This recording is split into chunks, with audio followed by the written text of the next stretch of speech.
आजकल ना वीरता या ताकतवर होने का असल मतलब क्या रह गया है? बहुत ही अजीब हो गया है आजकल। है ना? मतलब क्या ताकतवर वो है जो सोशल मीडिया पर सबसे ज्यादा शोर मचाता है और अपनी बात मनवाता है? बिल्कुल, जो सबसे ऊंची आवाज में बात करे। हाँ, या वो बॉस जो मीटिंग में अपनी आवाज ऊंची करके सबका मुंह बंद करा देता है? मुझे लगता है हम एक ऐसी दुनिया में जी रहे हैं जहां चिल्लाना और दिखावा करना ही जीतने का पैमाना बन गया है। एकदम सही कह रही हैं आप। और यही वजह है कि आज की ये गहन चर्चा बहुत जरूरी हो जाती है। बिल्कुल। आज हम उस पुराने घिसे पिटे नजरिए को चुनौती देने वाले हैं। हमारे पास सरदार पूर्ण सिंह के कुछ बेहद प्रभावशाली निबंध हैं। हाँ, सच्ची वीरता और आचरण की सभ्यता। जी, और साथ ही डॉक्टर संपूर्णानंद का निबंध शिक्षा का उद्देश्य। तो आज का हमारा मिशन ये खोजना है कि एक असल पूरी तरह से विकसित इंसान होता कौन है। क्या वो जो तलवार और कीबोर्ड दोनों से सिर्फ वार करना जानता है, या वो जो जिसके भीतर एक शांत गहरा समंदर है? ठीक है, आइए इसे विस्तार से समझते हैं। बिल्कुल, शुरू करते हैं।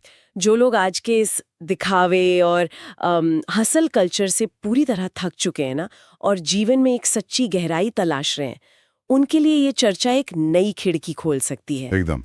क्योंकि बचपन से ही हमें सिखाया गया है कि वीर वो है जो हथियारों से लैस हो, जो जंग के मैदान में दहाड़ता हो। है ना, वो टिपिकल एक्शन हीरो वाली छवि। हाँ, पर पूर्ण सिंह जी का नजरिया इस पूरी छवि को ही पलट देता है। और उनका दृष्टिकोण बहुत ही शांत और विश्लेषणात्मक है। पूर्ण सिंह जी के अनुसार एक सच्चे वीर की सबसे बड़ी पहचान उसका शोर नहीं, बल्कि उसकी गंभीरता है। वे कहते हैं कि सच्चे वीर हमेशा आजाद होते हैं। आजाद मतलब किस तरह की आजादी? मतलब मानसिक आजादी। उनके मन की शांति किसी बारिश में भरे उथले तालाब जैसी नहीं होती, जो जरा सी हवा से छलक जाए। अच्छा, जो तुरंत रिएक्ट कर दे। बिल्कुल। उनकी शांति ना समुद्र जितनी विशाल और गहरी होती है। वे छोटी मोटी बातों पर या किसी के उकसाने पर तुरंत रिएक्ट नहीं करते। उनका मन आकाश की तरह स्थिर होता है। लेकिन एक मिनट, यहाँ पूर्ण सिंह जी ने रामायण के कुंभकर्ण का उदाहरण दिया है। हाँ, ये बहुत लोगों को चौंका देता है। बिल्कुल चौंकाता है। कुंभकर्ण, जिसे हम बचपन से एक तरह से विलन या आलस्य का प्रतीक मानते आए हैं, जो सिर्फ सोता रहता था, उसे वीरता का प्रतीक कैसे मान लिया गया? ये इस निबंध का सबसे दिलचस्प हिस्सा है। कुंभकर्ण की उस गाढ़ी नींद को लेखक ने वीरता का एक अचेतन चिन्ह माना है। अचेतन चिन्ह? हाँ, इसका मतलब आलस्य से नहीं है। यहाँ समझने वाली बात यह है कि सच्ची ताकत का मतलब हर छोटी चुनौती, हर ताने या हर खतरे पर भड़कना नहीं है। ये परवाह न करने की विलासिता है। परवाह न करने की विलासिता, वाओ! मतलब जैसे एक शेर भेड़ों की राय पर अपनी नींद खराब नहीं करता। एकदम सटीक उपमा दी आपने। एक शेर को पता है कि वो ताकतवर है, उसे हर पल साबित करने की जरूरत नहीं है। उसे इनसिक्योरिटी नहीं है। बिल्कुल नहीं। इसे पूर्ण सिंह जी सत्व गुण के समुद्र में डूबना कहते हैं। सत्व गुण? यानी अपने भीतर की उस शुद्धता और शांति में टिके रहना, जहां बाहरी दुनिया का शोर मायने ही नहीं रखता। सही बात है। और सच्ची वीरता कोई ऐसी चीज नहीं है जिसे आप किसी कारखाने में मशीनों से बना लें या कोई हाउ टू किताब पढ़कर सीख लें। हाँ, वे कहते हैं कि वीर तो देवदार के पेड़ों की तरह होते हैं, जो जीवन के जंगल में बिना किसी खाद पानी के खुद ब खुद पनपते हैं। और इसी के बिल्कुल उलट उन्होंने ड्राइंग रूम वीर यानी दिखावटी वीरों पर बहुत गहरा तंज कसा है। वो तो है। मेरी नजर में अगर आज पूर्ण सिंह जी होते ना, तो वे इन ड्राइंग रूम वीरों को पक्का सोशल मीडिया वीर कहते। अरे बिल्कुल, कीबोर्ड वॉरियर्स। हाँ, ये वो लोग हैं जिनकी वीरता महज लाइक्स, कमेंट्स और तालियों पर टिकी है। और ये वे लोग हैं जिनकी जड़ें बहुत कमजोर होती हैं। जब तक लोग इनकी तारीफ करते हैं, ये छाती ठोकते हैं। और जैसे ही तालियां बंद होती हैं, इनकी वीरता भी खत्म हो जाती है। ये दिखावटी वीर उस टीन के बर्तन की तरह हैं जो जरा सी आंच लगने पर खौलने लगते हैं और आंच हटते ही तुरंत ठंडे भी हो जाते हैं। एकदम। असली वीर तो बरसने वाले बादल हैं। जो गरजते हैं वो बस शोर मचाते हैं, लेकिन जो बरसते हैं वो बिना किसी आवाज के पूरी धरती की प्यास बुझा देते हैं। ये टीन के बर्तन वाली बात पूरी तरह से आज के समाज पर लागू होती है। बिल्कुल होती है। जो इंसान जरा सी उत्तेजना पर अपना आपा खो दे, उसकी आंतरिक शक्ति शून्य के बराबर है। पर यहाँ मेरे मन में एक सवाल आता है। पूछिए। अगर सच्ची वीरता इतनी ही शांत, मौन और परवाह ना करने वाली है, तो फिर इतिहास में जब भी बदलाव की जरूरत पड़ी तो इन शांत लोगों ने दुनिया कैसे हिला दी? ये बहुत वाजिब सवाल है। क्योंकि शांति का मतलब तो कई बार लोग कमजोरी या निष्क्रियता समझ लेते हैं ना। ये एक बहुत बड़ी गलतफहमी है कि मौन रहने वाला कायर है। जब एक सच्चे वीर की ये आंतरिक शांति बाहर आती है ना, तो दुनिया की सबसे क्रूर और बड़ी सत्ताओं को भी बौना साबित कर देती है। अच्छा, कैसे? उस बागी गुलाम और बादशाह की कहानी इसका एक बहुत ही शक्तिशाली उदाहरण है। अरे हाँ, वो कहानी जहाँ एक ताकतवर बादशाह उस बागी गुलाम को डराने की कोशिश करता है। बिल्कुल। बादशाह पूरे गुरूर में कहता है कि मैं तुम्हारी जान ले लूंगा, तुम मेरा क्या बिगाड़ लोगे। अब जरा सोचिए, एक आम इंसान मौत के खौफ से अपने शरीर के मोह में घुटने टेक देता। हाँ, कोई भी डर जाता। पर वो गुलाम जो दिल से आजाद था, क्या कहता है? वो कहता है, हाँ तुम मुझे फांसी पर तो चढ़ा दोगे, लेकिन तुम्हारा तिरस्कार मैं सूली पर चढ़कर भी करूंगा। वाओ! उस एक वाक्य ने दुनिया के सभी बादशाहों के बल की सीमा तय कर दी। तुम्हारी ताकत सिर्फ मेरे शरीर तक है, मेरे विचारों और मेरे दिल पर तुम्हारा कोई जोर नहीं। एकदम सही। मतलब आप किसी के हाथों में जंजीरें डाल सकते हैं, लेकिन उसके दिमाग को कैद नहीं कर सकते। बिल्कुल नहीं कर सकते। इसी से जुड़ा हुआ ना मंसूर का वाकया भी बहुत गहरा है। हाँ, मंसूर वाला उदाहरण भी बहुत सटीक है। मंसूर एक सूफी फकीर थे जिन्होंने अहम ब्रह्मास्मि या अहन अल्लाहक का नारा दिया। इसे अगर आसान भाषा में समझें तो वो कह रहे थे, मैं ही सत्य हूँ या मुझ में ही ईश्वर है। और तत्कालीन सत्ता को लगा कि ये तो खुली बगावत है। सत्ता हमेशा चाहती है कि लोग खौफ में रहे। उन्होंने मंसूर को सूली पर चढ़ा दिया, उन्हें पत्थर मारे गए, जो कि बहुत भयानक था। लेकिन मंसूर के लिए वो सूली भी एक खेल थी। बादशाह को लगा कि उसने मौत का खौफ दिखाकर एक आवाज दबा दी, लेकिन असल में मंसूर उस खौफ से बहुत ऊपर उठ चुके थे। यहाँ मार्टिन लूथर का वो ऐतिहासिक किस्सा भी जुड़ता है। बिल्कुल जुड़ता है। 16वीं सदी का यूरोप, जहाँ सर्वशक्तिमान पोप की सत्ता के सामने राजा महाराजा भी कांपते थे। और उस वक्त धर्म के नाम पर एक तरह से स्वर्ग और नरक के टिकट बेचे जा रहे थे। इंडल्जेंसेस। हाँ, ये सत्ता और आस्था का बहुत ही भ्रष्ट रूप था। लेकिन जर्मनी के एक छोटे से साधारण पादरी मार्टिन लूथर को यह बर्दाश्त नहीं हुआ। बिल्कुल। जब उन्हें डराया गया कि उन्हें जिंदा जला दिया जाएगा, तो लूथर डरे नहीं। उन्होंने उन स्वर्ग के टिक्कों को सीधा आग में फेंक दिया और पूरे साम्राज्य को चुनौती दे दी। और कहा कि तुम सत्य की चट्टान पर नहीं, बल्कि शैतान के दलदल पर खड़े हो। वाह, क्या हिम्मत थी। लूथर ने घोषणा की कि वे सत्य की चट्टान पर खड़े हैं। यहाँ जो बात सबसे आकर्षक है वो ये कि उस एक साधारण पादरी के सच ने पूरे यूरोप में ऐसा तूफान ला दिया कि वो पुराना साम्राज्य चरमरा गया। मतलब इन वीरों की ताकत किसी बड़ी सेना से नहीं आ रही थी। बिल्कुल नहीं। दुनिया की सत्ताएं हमेशा इस भ्रम में रहती हैं कि वो खौफ पैदा करके राज कर सकती हैं, पर जो इंसान दुनिया के अटल आध्यात्मिक नियमों के साथ जुड़ जाता है, उसे कोई हरा नहीं सकता। यही आंतरिक सच्चाई की ताकत है। तो अब तक हमने सत्ता से टकराने की बात की, बगावत की बात की। हाँ, पर क्या वीरता हमेशा विरोध या युद्ध में ही दिखती है? ये एक अच्छा पॉइंट है। क्योंकि हमने महाराजा रणजीत सिंह का किस्सा भी देखा, जहां फौज उफनती अटक नदी को देखकर डर गई थी और उन्होंने अपना घोड़ा सीधा नदी में डाल दिया। बिल्कुल, उनका अदम्य साहस देखकर फौज का सारा डर सूख गया। हाँ। या नेपोलियन का वो मशहूर वाकया जब उसकी सेना ने आल्प्स के पहाड़ों को पार करना नामुमकिन मान लिया था, और नेपोलियन ने बस इतना कहा, आल्प्स है ही नहीं। हाँ, आल्प्स है ही नहीं। ये नेतृत्व का चरम रूप है। हाँ। लेकिन पूर्ण सिंह जी यहाँ रुकते नहीं हैं। अच्छा। वे वीरता के कैसे रूप की बात करते हैं जो पूरी तरह से हैरान कर देता है। वे कहते हैं कि वीरता सिर्फ खून बहाने या पहाड़ चीरने में नहीं है, ये हृदय की चरम कोमलता में भी बसती है। चरम कोमलता, जैसे भगवान बुद्ध का उदाहरण। एकदम सही पकड़ा आपने। जब बुद्ध ने देखा कि एक राजा एक बेजुबान हिरण का शिकार करने वाला है, तो उन्होंने उस जानवर को बचाने के लिए अपना खुद का शरीर आगे कर दिया।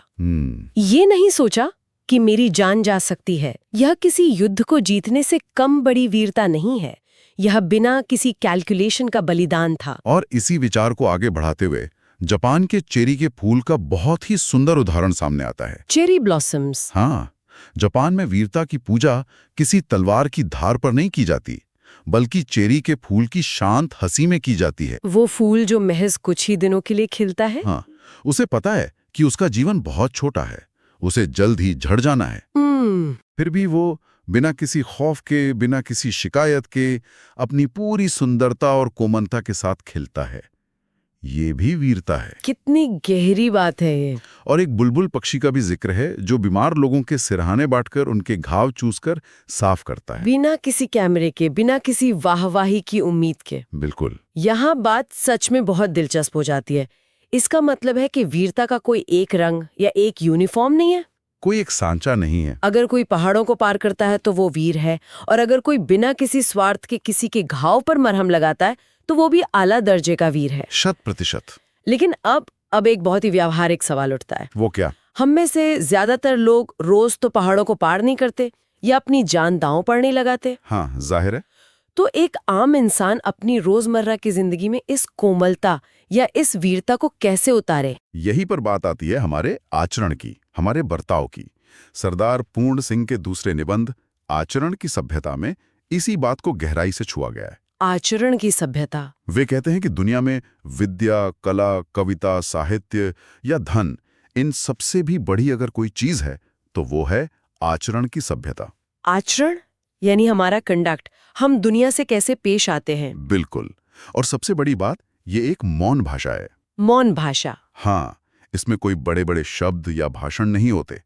अगर हम इसे व्यापक संदर्भ में देखें, जिस तरह प्रकृति रातों रात पहाड़ नहीं बनाती, सदियों तक बर्फ और मिट्टी के कण-कण के जमाव से, भारी दबाव से हिमालय जैसा विशाल पर्वत बनता है। हाँ। उसी तरह एक इंसान के भीतर इस सभ्य आचरण को विकसित होने में लाखों वर्ष लगे हैं। ये सदियों की साधना का परिणाम है। और इसके लक्षण क्या है? प्रेम, नम्रता, दया और उदारता। मुझे वो उपमा बहुत गहरी लगी कि किताबें, वेद, शास्त्र या कोई भी ज्ञान तब तक महज कागज के पन्ने हैं जब तक कि आचरण की गुप्त गुफा में उनका प्रवेश न हो जाए। इसका सीधा सा अर्थ है कि बिना अमल किए ज्ञान बेकार है। बिल्कुल बेकार है। अगर आपने सारी किताबें रट ली, सारे उपदेश सुन लिए, पर आपके व्यवहार में नम्रता या दया नहीं आई, तो सब व्यर्थ है। असली धर्म किसी संप्रदाय या बाहरी कर्मकांड से नहीं, आचरण से तय होता है। हाँ, जैसे जब सूरज निकलता है तो वो ये देखकर रोशनी नहीं देता कि घर किस धर्म के व्यक्ति का है, वो बस रोशनी देता है। एकदम सही उदाहरण है। आचरण भी वैसा ही है। अगर आचरण की सभ्यता ही इंसान की सबसे बड़ी उपलब्धि है, तो सवाल ये है कि हम अपनी आने वाली पीढ़ियों को ये कैसे सिखाएं? और यहीं पर डॉक्टर संपूर्णानंद के शिक्षा का उद्देश्य पर बात करना जरूरी हो जाता है। हाँ, आज के समय में हम शिक्षा को सिर्फ एक टूल मानते हैं। अच्छे ग्रेड्स लाओ, एक बढ़िया पैकेज वाली नौकरी पाओ और लाइफ सेटल कर लो। लेकिन डॉक्टर संपूर्णानंद इस विचार की जड़ पर ही प्रहार करते हैं। वे स्पष्ट करते हैं कि शिक्षा का असली उद्देश्य केवल किताबी ज्ञान देना नहीं है, बल्कि मनुष्य को पुरुषार्थ के योग्य बनाना है। पुरुषार्थ? और यहाँ पुरुषार्थ का मतलब सिर्फ गधे की तरह मेहनत करना नहीं है। तो फिर क्या है? इसका सबसे बड़ा लक्ष्य है आत्म साक्षात्कार, यानी खुद को जानना और भीतर के आनंद को खोजना। और इसके लिए वे अध्यापक की भूमिका को सबसे अहम मानते हैं। बिल्कुल। एक अध्यापक का काम सिर्फ सिलेबस पूरा कराना नहीं है, बल्कि छात्र के चित्त को एकाग्र करना है। उसे उन छोटी छोटी वासनाओं या लालच से बचाना है जो उसे नीचे खींचती हैं, और निष्काम कर्म के लिए तैयार करना है। निष्काम कर्म यानी बिना स्वार्थ के काम करना। खुद को मैं और तू के उस छोटे से दायरे से बाहर निकालना जहां इंसान सिर्फ अपने फायदे के लिए, अपनी तारीफ के लिए जीता है। पर बीच में टोक रही हूँ, पर यहाँ मैं आपको थोड़ा रोकना चाहूंगी। जी, कहिए। मुझे ना एक कड़ा पुशबैक देना है। निष्काम कर्म, बिना स्वार्थ के काम करना। आज की 2024 की इस गलाकाट प्रतियोगिता वाली दुनिया में, जहां हर कोई प्रमोशन के लिए लड़ रहा है, समझ रहा हूँ। कॉर्पोरेट दुनिया में लोग एक दूसरे को पछाड़ने में लगे हैं, वहां अगर हम बच्चों को निष्काम कर्म सिखाएंगे तो क्या वे पीछे नहीं छूट जाएंगे? हाँ, ये सवाल तो उठता है। क्या वे इस निर्दयी सिस्टम में सरवाइव कर पाएंगे? ये तो बहुत ही किताबी बातें लगती हैं। ये डर बहुत स्वाभाविक है और आज के दौर में बिल्कुल जायज लगता है ना? लेकिन अगर हम डॉक्टर संपूर्णानंद के नजरिए से इस पूरी तस्वीर को देखें तो बात कुछ और ही निकल कर आती है। अच्छा। निष्काम कर्म का मतलब मुफ्त में काम करना या कमजोर होना नहीं है। इसका मतलब है कि आप अपने काम में इतने गहरे उतर जाएं कि आपका ध्यान सिर्फ काम की श्रेष्ठता पर हो, ना कि इस बात पर कि बॉस आपकी कितनी तारीफ कर रहा है या सोशल मीडिया पर कितने लाइक्स मिल रहे हैं। मतलब आपका पूरा फोकस प्रोसेस पर हो, ना कि सिर्फ आउटकम या बाहरी वैलिडेशन पर। बिल्कुल। जैसे धोनी मैदान पर शांत रहकर सिर्फ अपनी बैटिंग पर ध्यान देते हैं, इस पर नहीं कि दर्शक क्या कह रहे हैं। बेहतरीन उदाहरण। और दूसरी बात, जरा सोचिए, जब किसी समाज से ये सच्चा आचरण और निष्काम भाव पूरी तरह गायब हो जाता है तो क्या होता है? क्या होता है? वो समाज सिर्फ एक दूसरे को लूटने, नीचा दिखाने और कुचलने में लग जाता है। मैं और तो की ये दौड़ अंततः पूरे समाज को विनाश की तरफ ले जाती है। ये बात तो है। आज हम वर्क प्लेस में जितना स्ट्रेस, बर्नआउट और एक दूसरे के प्रति नफरत देख रहे हैं, वो शायद इसी का नतीजा है। बिल्कुल उसी का नतीजा है। हम सब मैं की दौड़ में इतने अंधे हो गए हैं कि खुद को ही जला रहे हैं। इसलिए ये निष्काम कर्म या आत्म साक्षात्कार कोई हवाई आदर्शवाद नहीं है। ये हमारे समाज को जिंदा रखने की, हमारे मानसिक संतुलन को बचाने की सबसे बुनियादी जरूरत है। ऐसी शिक्षा जो हमें महज एक मशीन या स्वार्थी इंसान बनाती हो, वो समाज का पतन ही करेगी। तो इसका मतलब है कि ये तीनों चीजें, सच्ची वीरता, आचरण की सभ्यता और सही शिक्षा, अलग अलग नहीं है। ये एक ही कड़ी के हिस्से हैं। एकदम सही। अगर हमारी शिक्षा हमें खुद से मिलवाती है तो हमारा आचरण अपने आप सभ्य और शांत हो जाता है। हाँ। और जब आचरण शांत होता है तो हम दिखावे से दूर उस सच्चे वीर में बदल जाते हैं, जिसे अपने आप को साबित करने के लिए किसी की तालियों की जरूरत नहीं होती। हम उस देवदार के पेड़ की तरह बन जाते हैं जो अपनी जड़ों को चुपचाप जमीन में गहरा करता है और तूफानों में भी सीना ताने खड़ा रहता है। तो इस सब का असल में क्या मतलब है? जो लोग हमें सुन रहे हैं, उनके लिए इस पूरी चर्चा का निचोड़ क्या है? निचोड़ ये है कि हमें ड्राइंग रूम का वीर या सोशल मीडिया का योद्धा बनने की कोई जरूरत नहीं है। अपनी ताकत को चिल्लाकर साबित करने में ऊर्जा बर्बाद मत कीजिए। बिल्कुल मत कीजिए। जीवन में सच्ची स्थिरता और अपने काम के प्रति एक मौन, गहरा समर्पण ही आपकी असली ताकत है। दुनिया बदलने की शुरुआत बाहर शोर मचाने से नहीं, बल्कि अपने भीतर की उस कोमलता, ईमानदारी और मौन आचरण को सहेजने से होती है। जाने से पहले मैं एक विचारणीय बात छोड़कर जाना चाहती हूँ। जी। आज के इस डिजिटल युग में सोचिए, जहां एल्गोरिदम हमें लगातार उकसाते हैं कि हम हर छोटी बात पर रिएक्ट करें, अपनी जिंदगी का हर हिस्सा कैमरे पे दिखाएं और उस अंतहीन शोर का हिस्सा बने। क्या इस युग में सबसे बड़ी और सच्ची क्रांति पूरी तरह से मौन और शांत रहकर अपना काम करना नहीं है? बहुत गहरी बात है। शायद आज के इस शोर शराबे वाले समय का सबसे बड़ा बागी वही है जो शांति चुनता है। इस पर